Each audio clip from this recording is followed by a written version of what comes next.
ಜಟಕ ಬಂಡಿ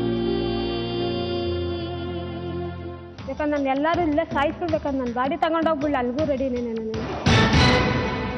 ನಾನು ಅವತ್ತು ಸಾಯ್ತೀನಿ ಅಂದಿದ್ದಕ್ಕೆ ನೀನು ನನ್ನ ಸಾಯಾಗ್ಬಿಟ್ಟು ನಾನು ಸತ್ತೋಗ್ಬಿಟ್ಟಿದ್ರೆ ಇಷ್ಟೊಂದು ಆಯ್ತಾನೆ ಇರಲಿಲ್ಲ. ನಾನು ಯಾಕೆ ನೀನು ಬಿಡಲಿಲ್ಲ? ಅವತ್ತು ಅಷ್ಟೇ ಇವತ್ತು ಅಷ್ಟೇ ನಾನು ಒಂದು ತಪ್ಪದಾರಿಗೆ ನಡೀಲಿಲ್ಲ. ಇವಾಗ ಇಷ್ಟೊಂದು ಆದ್ಮೇಲೆ ನಾನು ಬೇಡ ಬೇಡ ನೀವು ಮಾಡ್ತಾ ಇರೋ ತಪ್ಪು ಅಂತ ಅನ್ಸೇ ಇಲ್ವಾ ನಿಮಗೆ? ನಾನು ಯಾವತ್ತು ನಾನು ಹಂಗೆ ಮಾಡಂಗಿದ್ದಿದ್ರೆ ಇವರು ನಮ್ಮ ಯಜಮಾನ ಯಾರನ್ನ ಇಟ್ಕೊಂಡಿದ್ರು ಅವಳ ಕೈಯಾಗೆಲ್ಲ ಒದೆ ತಿಂದು ನಾನು ಜೀವನ ಮಾಡಿದ್ದೀನಿ. ಅವಾಗೇ ಮಾಡಾಳಾಗಿದ್ರೆ ಮಾಡೀನಿ ಮೇಡಮ್. ನಾನು ಅವಾಗೂ ನಾನು ಮಾಡಲಿಲ್ಲ. ಈಗಲೂ ನಾನೇ ಸರಿ ಅಂತ ವಾತ್ಸೋದಾಗಿದ್ರೆ ನಿಮ್ಗೆ ನಾನಲ್ಲ ಭಗವಂತನೂ ಬುದ್ಧಿ ಹೇಳಕ್ಕಾಗಲ್ಲ. ನನ್ ಮಾತು ಇಷ್ಟೇಮ್ಮ, ಗಂಡ ಮಕ್ಳು ಬೇಡ ಅಲ್ವಾ, ಇವ್ರು ಬೇಡ, ಎಲ್ಲಾದ್ರೂ ಹೋಗಿ ಹೇಗಾದ್ರೂ ಒಂಟಿಯಾಗಿ ಜೀವನ. ನಿಮ್ಗೇನು ಆ ಥರದ್ದು ವಯಸ್ಸಾಗಿಲ್ಲ, ಆರೋಗ್ಯ ಇದೆ, ಕೈ ಕಾಲು ಗಟ್ಟಿಯಾಗಿದೆ, ದುಡೀರಿ, ತಿನ್ರಿ. ಮಾತಾಡಿ, ಅದಕ್ಕೆ ನಾನು ಕೂರ್ಸಿರೋದು. ನಾನು ಹೇಳೋದಷ್ಟೇ ನಿನ್ನ ನಿರ್ಧಾರ ಏನಂತ ನಿನ್ನ ಮೇಡಮ್ ಹತ್ರ ಹೇಳ್ಕ, ನನ್ನ ಹತ್ರ ಕೇಳೋದು. ನಾನು ಇವಾಗ ನಾನು ಬಿಟ್ಟು ಇವ್ರನ್ನ ಬಿಟ್ಟು ನಾನು ಹೋದ್ರು ತಿರ್ಗಾ ಹೋಗಿ ನನ್ನ ಮಕ್ಳ ಹತ್ರ ನನ್ನ ಗಣಿತ ಜೀವನ ಮಾಡಲ್ಲ ಮೇಡಮ್. ನಾನು ಹೇಳೋದಷ್ಟೇ. ಆದ್ರೂ ನನ್ನಿಂದ ಇವ್ರಿಗೇನು ಆಗ್ಬಾರ್ದು. ನಾನು ಎಲ್ಲಾನೇ ಬೇಕಾದ್ರೂ ಜೀವನ ಮಾಡ್ತೀನಿ. ಇವ್ರು ನನ್ನ ಜೊತೆ ಬೇಡ ಅಂತೀರಲ್ವ, ನೀವು ಅದಕ್ಕೂ ಬೇಕಾದ್ರೆ ನನಗೆ ಭರವಸೆ ಕೊಡ್ರಿ. ಇವನ ಜೊತೆಗೂ ಇರಲ್ಲ, ನಾನು ಅವ್ರ ಜೊತೆಗೂ ಇರಲ್ಲ ಮೇಡಮ್. ಬಿಟ್ರೆ ಸಾಕು ತೋಡೋಗ್ಬಿಡ್ತೀರಾ ಬೇರೆ ಯಾವ್ದಾರು ಹೆಣ್ಮಗಳ ಜೀವನ ಹಾಳು ಮಾಡೋಕ್ಕೆ? ಹಾ, ಮತ್ತೆ ಮಾತಾಡಿ. ಅದೇ ಇವ್ರ ಇಬ್ರು ಸತ್ರೆ ಇಬ್ರು ಜೊತೆ ಸಾಯ್ತು ಈ ತರ ಕರ್ಕೊಂಬಂದ್ಬಿಟ್ಟು ಇವಾಗ ನಡೀನಿರಾಗ ಇವ್ರನ್ನ ಕೈ ಬಿಡೋಕಾಯ್ತದೆ ಮೇಡಮ್. ಇವ್ರು ನಮ್ಮ ಜೊತೆ ಇರಾಗ ನೀವು ನ್ಯಾಯ ದೇರ್ಸ್ಕೊಡಲ್ಲ ಮೇಡಮ್. ಇವ್ರು ನಿಮ್ ಜೊತೆ ಇರ್ಬೇಕು ಅಂದ್ರೆ ಆ ಮಕ್ಕಳನ್ನ ನಾನು ಏನ್ ಮಾಡ್ಲಪ್ಪ? ಇಬ್ರು ಮಕ್ಕಳನ್ನ ನಿಮ್ ಜೊತೆ ಕರ್ಕೊಂಡೋಗಿ ಇಬ್ರು ಚೆನ್ನಾಗಿ ಸಾಕ್ತೀನಿ ಅಂದ್ಮೇಲೆ ಇವ್ರನ್ನ ಮಾತ್ರ ಅಲ್ಲ, ಮಕ್ಕಳನ್ನು ನೀವೇ ಸಾಕ್ಬೇಕು. ಅವ್ರನ್ನಂತೂ ಜೊತೆ ಮಾಡಿಕೊಳ್ಳೋಣ ಮೇಡಮ್. ನಾನು ಅವಾಗೇನೆ ಪ್ರಾಣಕ್ಕೆ ಅಪಾಯ ತಂದಿದ್ದಾನೆ, ಇವಾಗೂ ತರಲ್ಲ ಅಂತ ಯಾವ ಗ್ಯಾರಂಟಿ ಮೇಡಮ್ ಹುಡುಗ? ಆಮೇಲೆ ಇವರು ಬೇಡ ಅಲ್ವಾ? ನಿಮ್ ಪ್ರಾಣದ ಬಗ್ಗೆ ಅಷ್ಟೊಂದು ಭಯ ಇದೆ, ಆಮೇಲೆ ಇವ್ರು ಯಾಕೆ? ಇವ್ರನ್ನ ಬಿಡಲ್ಲ ಮೇಡಮ್, ಇವ್ರ ಜೊತೆ ಇರ್ತೀನಿ ಬೇಕಾದ್ರೆ. ಅದೇ ಅವ್ರ ಕಡೆಯಿಂದ ನಮ್ಗೆ ಏನು ಆಗ್ಬಾರ್ದು ಅಷ್ಟೇ. ನಾನು ಅದಕ್ಕೆಲ್ಲ ಗ್ಯಾರಂಟಿ ಕೊಡಲ್ಲಪ್ಪ. ನೀವು ಮಾಡೋ ಹುಚ್ಚತನಕ್ಕೆ ನನ್ನ ಕೈ ಜೋಡಿಸಿ ಇರ್ತೀರಾ? ನೀವು ಮಾಡ್ತಾ ಇರೋದ್ರಲ್ಲಿ ನ್ಯಾಯ ಏನಾದ್ರು ಇದ್ರೆ ನಾನು ನಿಮ್ ಜೊತೆಗೆ ನಿಂತ್ಕೋಬಹುದು. ಇಬ್ರು ಮಾಡ್ತಾ ಇರೋದು ಮಹಾ ಅಪರಾಧ. ಈ ತಪ್ಪಿಗೆ ನಾನ್ ರಕ್ಷಣೆ ಕೊಡೋದಿಲ್ಲ. ನಾನು ಇರೋದೇ ಇಲ್ಲ ಮೇಡಮ್. ಸತ್ತೋಗ್ಬಿಡ್ತೀನಿ ನಾನು. ನಿಂದೆ ತಾನೆ ಎಲ್ಲರಿಗೂ ಅವಮಾನ. ನಿಮ್ಮಿಂದಾನೇ ಎಲ್ಲರಿಗೂ ಆಯ್ತು ಮೇಡಮ್. ಸಾಯೋದ್ರಿಂದ ಇನ್ನೂ ಹೆಚ್ಚಾಗತ್ತೆ ಅವಮಾನ. ಬದುಕೋದು ಚೆನ್ನಾಗಿ ಬದುಕಿ ತೋರಿಸ್ಬೇಕು. ಇಲ್ಲ ಮೇಡಮ್, ಸಾಯೋದ್ರಿಂದ ಇನ್ನೂ ಹೆಚ್ಚಾಗತ್ತೆ ಅವಮಾನ ಅಷ್ಟೇ. ಸತ್ಮೇಲೆ ನಾನು ಯಾವ್ದು ನೋಡಲ್ಲ ಮೇಡಮ್. ನೀವ್ ಯಾವ್ದು ನೋಡಲ್ಲ, ಬದುಕಿರೋರೆಲ್ಲ ನೋಡ್ಬೇಕಲ್ಲ ಕಷ್ಟ ಸುಖ.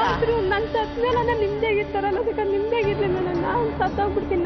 ನೀವು ಸಾಯೋದ್ರಿಂದ ನೆಮ್ಮದಿ ಅಲ್ಲ, ನೀವು ಚೆನ್ನಾಗಿರೋದ್ರಿಂದ ನೆಮ್ಮದಿ. ನೀವು ಸತ್ತೋಗೋದಾಗಿದ್ರೆ ನೆಮ್ಮದಿ ಏನ್ ಬಂತು? ತಮಾಷೆ ಆಡ್ತಿರೇನ್ರಿ? ನಿಮ್ಮಿಷ್ಟ. ಅವ್ರು ಬರ್ತಾರ ಕೇಳಿ ಜೊತೆಗೆ, ನೀವಷ್ಟೇ ಸಾಯೋದು, ಅವ್ರೆಲ್ಲಿ ಬರ್ತಾರೆ? ಯಾರು ಇಲ್ಲ ಅಂತ ತಿಳ್ಕೊಂಡ್ಬಿಟ್ಟಿದ್ದೀನಿ. ಆದ್ರೆ 2 ವರ್ಷ ಆಯ್ತು. ನಾನು 2 ವರ್ಷದಿಂದಾನು ಸುಮ್ಮನೆ ಇದ್ದೆ. ಇವ್ರಿಗೆ ಯಾವಾಗ ಈ ರೀತಿ ಮಾಡಿ ಕಳ್ಸಿದ್ರು ಅವಾಗೇ ನನ್ ಮನ್ಸು ಬದ್ದಾಯ್ತು. ಅವಾಗ ನಾನು ಅನ್ಕೊಂಡೆ ನನ್ಗೆ ಇದ್ರಿ ನೀವು ಆ ಮಕ್ಕಳು ತನ್ನ ಪಾಡು ಪಡ್ತಾ ಇದ್ದಿದ್ದು. ನೀವಿಷ್ಟೆಲ್ಲ ಮಾಡ್ತಾ ಇರೋದ್ರಲ್ಲಿ ಬೇರೆ ಯಾರಿಗೂ ಹೆಚ್ಚಿನ ತೊಂದರೆ ಆಗ್ತಾ ಇಲ್ಲ. ನೀವ್ ಹೆತ್ತಿದ ಮಕ್ಕಳು ಅವ್ರಿಗೆ ತೊಂದರೆ ಆಗ್ತಾ ಇದೆ. ಅದನ್ನೊಂದ್ಸರಿ ಮನ್ಸಲ್ಲಿ ಇಟ್ಕೊಂಡು ಆಮೇಲೆ ಇವ್ರ ಜೊತೆ ಬದುಕೋವಾಗ ಮರ್ಯಾದೆಯಿಂದ ಬದುಕಬೇಕು, ಸಾಯೋವಾಗ ಮರ್ಯಾದೆಯಿಂದ ಸಾಯ್ಬೇಕು. ಎಲ್ಲ ಕಳ್ಕೊಂಡು ಸಾಯೋದಲ್ಲ. ನಿಮ್ ನಿರ್ಧಾರನೇ ಈಗ. ಇವ್ರನ್ನ ಬಿಡ್ಬೇಕಷ್ಟೆ. ಸರಿ, ನಾನು ಬಿಟ್ಟು ಹೋಗ್ತೀನಿ ಮೇಡಮ್.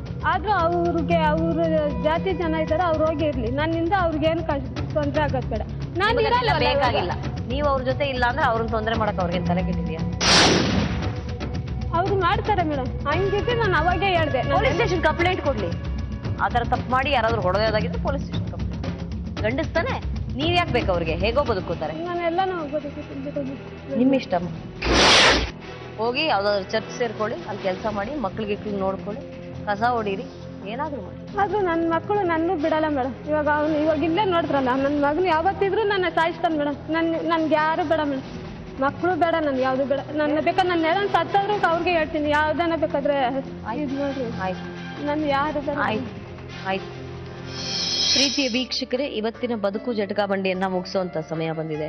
ಸಾಮಾನ್ಯವಾಗಿ ಗಂಡಿನ ಕಡೆಯವರು ಹೆಣ್ಣಿನ ಕಡೆಯವರು ಬಂದು ಕೂತಾಗ ಎರಡೂ ಕಡೆ ನ್ಯಾಯ ಇದೆ ಅಂತ ಅನ್ಸುತ್ತೆ.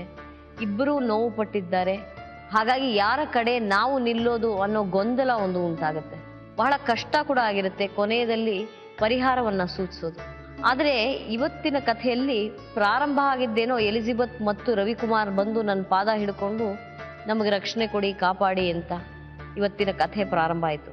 ನಿಧಾನವಾಗಿ ಉಳಿದ ಭಾಗವನ್ನ ಕೇಳ್ತಾ ಕೇಳ್ತಾ ಎಲಿಜಬೆತ್ ಮತ್ತು ರವಿಕುಮಾರ್ ಮತ್ತವರ ಸಂಬಂಧ ಇದು ಯಾವುದೂ ಕೂಡ ರಕ್ಷಣೆಗೆ ಅರ್ಹ ಅಲ್ಲ ಅನ್ನೋದು ಬಹಳ ಸ್ಪಷ್ಟವಾಗ್ಬಿಟ್ಟಿದೆ.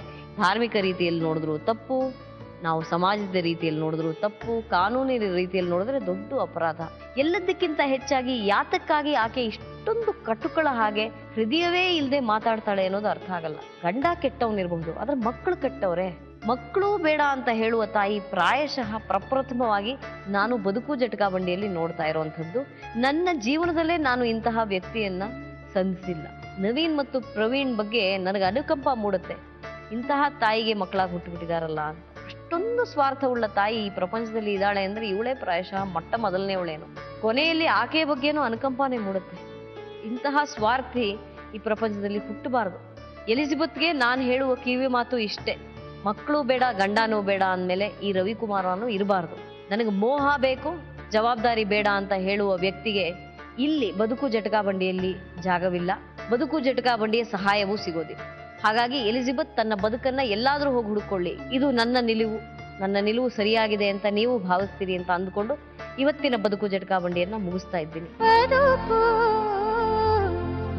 ಜಟಕಾ